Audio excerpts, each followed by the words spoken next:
Chris, how do you see today shaping up? What's your WEX word of the day? My WEX word of the day is harborage.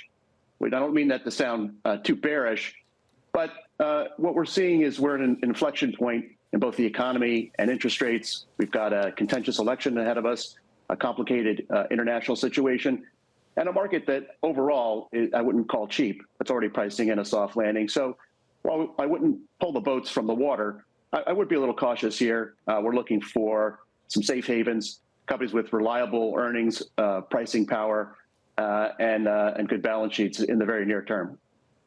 So with that in mind, Chris, today's retail sales number, and does that, in your mind, does that have any big implications for investors right now? A lot of people think it's the quote unquote final data point in the Fed's decision to go 25 or 50 basis points.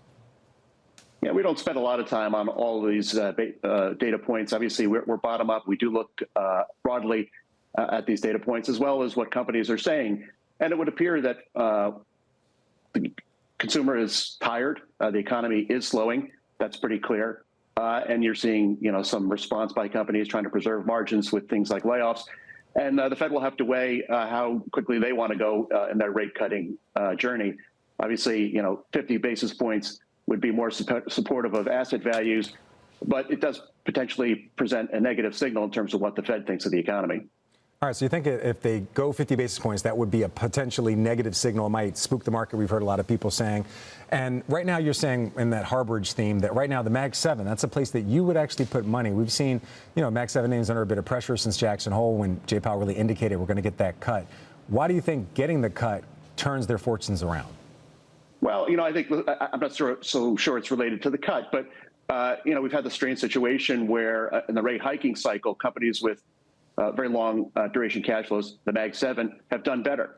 And that's because they are viewed, I think, as safe havens, fortress balance sheets, great free cash flow, secular tailwinds primarily in AI. And so they've been where investors have gravitated to through this uncertainty.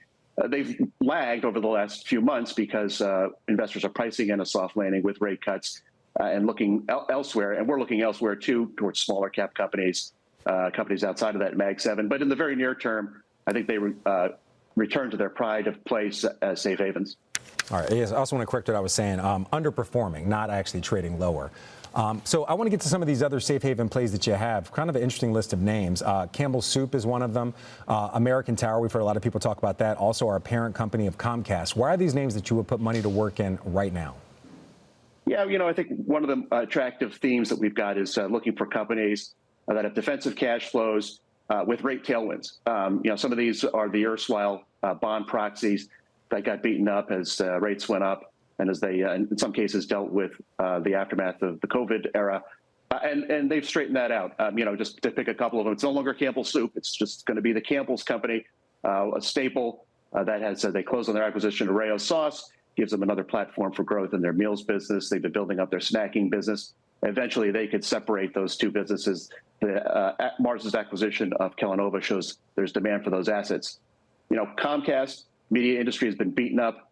The secular headwinds are well known. Cord cutting, competition from wireless. That's more than priced in the stock, which is stuck around $40.